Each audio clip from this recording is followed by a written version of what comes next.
La foi des musulmans repose sur un livre sacré, le Coran. Et les musulmans ont la conviction que les récits de ce Coran retranscrivent des paroles ayant pour auteur Dieu lui-même. Le Coran ne serait donc pas le verbatim des propos du prophète Mohammed, de l'ange Gabriel ou de Moustafix le Sarrasin, mais bien apparemment les paroles de Dieu lui-même, un Dieu qui, d'après le contenu du Coran, s'auto-qualifie de nombreuses fois de sage, de juste, d'omniscient, donc il sait tout, et d'omnipotent, donc il peut tout faire.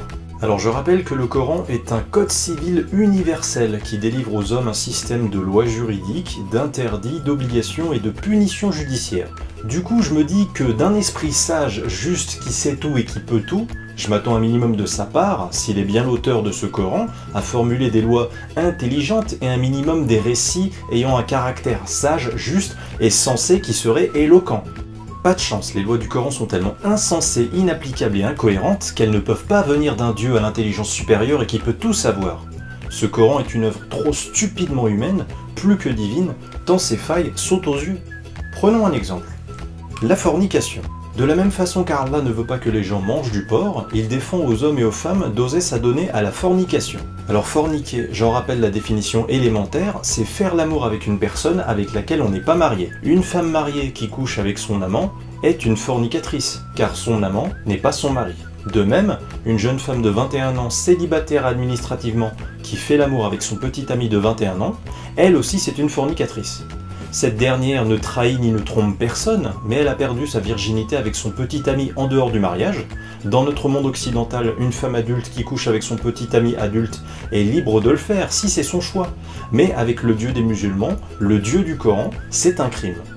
Au second verset de la sourate 24 du Coran, Allah demande que les fornicatrices et les fornicateurs reçoivent 100 coups de fouet, et il précise même que cette peine doit être exécutée sans que l'on éprouve de pitié pour les personnes fouettées.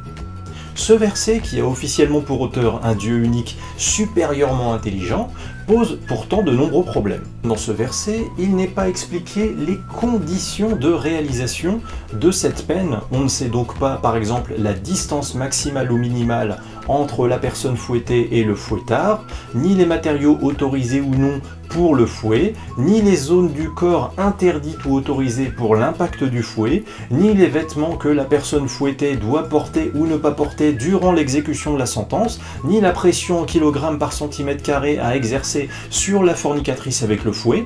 Il y a une absence de précision sur les conditions.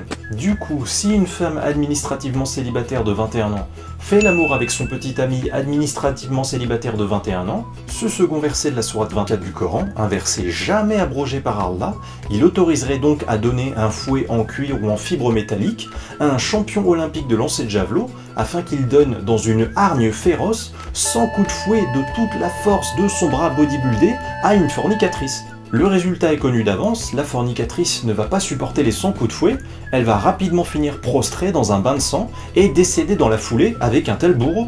Un dieu à l'intelligence supérieure qui demande de donner 100 coups de fouet à ceux qui font l'amour en dehors du mariage. Il n'aurait pas omis de préciser toutes les conditions de l'exécution de cette peine, il l'aurait encadré, il l'aurait limité un minimum. Ce verset semble trop stupidement humain pour être divin, tant on peut y trouver des failles énormes. Ce verset pas suffisamment précis peut donner différents résultats. Des séquelles à vie dans le meilleur des cas, ou un décès dans un bain de sang dans le pire des cas. Un autre exemple, le verset 38 de la sourate 5 du Coran, où Allah dit que le voleur et la voleuse doivent avoir la main coupée en guise de punition. Ce verset, qui révèle une loi brutale dont la plupart des musulmans occidentalisés ont honte, n'a jamais été contredit par le moindre autre passage dans le Coran, ni même abrogé par Mohammed lui-même dans sa sunna. Cette loi qui peut vous sembler barbare est donc encore valable aujourd'hui en 2017 pour le Dieu des musulmans. En outre, là encore, je ne crois pas qu'un Dieu à l'intelligence supérieure qui sait tout et qui peut tout en soit l'auteur. En effet, premier problème, ce verset ne précise pas quelle main du voleur il faut trancher. Cette indécision divine doit donc être comblée par une décision profane et humaine. Autre problème, il n'y a pas de précision sur le montant de la valeur minimum du vol à partir de laquelle il faille trancher la main du voleur. Donc, puisque Dieu dit de couper la main du voleur et qu'il ne va pas plus loin dans la précision du type de vol, si je veux, je peux couper la main d'un simple voleur de pommes. On aurait pu lui faire rembourser la valeur de 3, 5 ou 10 pommes afin d'expier ou de racheter la faute de son vol, mais non, car Allah a juste dit de couper la main du voleur. Il crée ainsi une seule et même peine, aussi bien valable pour le voleur de pommes que pour le braqueur de banque qui a volé 20 millions d'euros. Autre problème encore, le Dieu supérieurement intelligent Allah ne précise pas d'âge minimum pour couper la main du voleur dans sa loi. Donc si je veux, je peux couper la main d'un enfant de 12 ans qui a volé une pomme. Il n'est pas précisé que cette loi concerne les voleurs adultes ayant atteint l'âge de 18 ou 21 ans par exemple, mais juste les voleurs. Cette loi qui dit de couper la main des voleurs mais sans jamais préciser l'âge minimum du voleur ou la valeur minimum du vol sans laquelle la main ne pourrait être coupée, c'est une loi issue d'un esprit humain sous-moyenâgeux et faillible qui n'a pas la créativité ni l'intelligence dialectique suffisante pour savoir être précis et clair dans ses commandements. Quand on crée une loi de boucherie qui demande de couper la main des gens, donc une peine irréversible, on est quand même plus précis et plus clair que ce que le Dieu des musulmans impose dans le Coran. Pourquoi croyez-vous que les musulmans font tant de louanges à leurs théologiens, leurs savants, leurs docteurs en religion, qui étudient durant des années ou des décennies le Coran et ses textes flous et lacunaires? Tout simplement parce que le Coran est un livre imprécis, donc difficilement applicable. Si ce Coran avait pour auteur un Dieu supérieurement intelligent et éloquent, on en lirait ses lois et on en apprécierait la clarté et l'accessibilité, au lieu de se dire, en le lisant, mais ça va dans tous les sens, c'est pas précis, on a l'impression qu'il manque plein de choses dedans. Chercher à prouver que le Coran est mal est utile, mais ça reste selon moi une démonstration subjective pour la majorité des musulmans.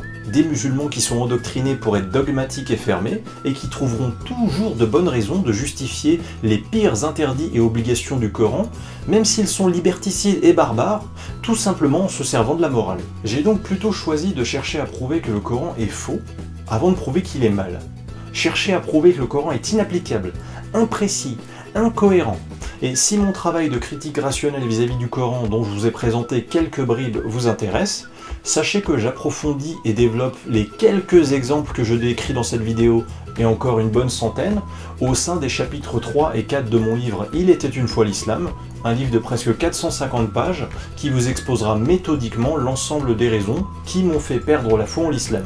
Des raisons qui m'invitent à penser que le Coran est une œuvre plus humaine que divine. Un Dieu qui a besoin à ce point-là que des humains le justifient, le clarifient, complètent ses manquements, comblent ses indécisions, pour moi c'est trop suspect. Ceux qui sont intéressés par mon travail peuvent retrouver les liens de mon site internet et de la page Amazon de mon livre en commentaire de cette vidéo. N'oubliez pas d'aller faire un tour sur ma page Tipeee afin de soutenir ma chaîne YouTube. Merci et à bientôt.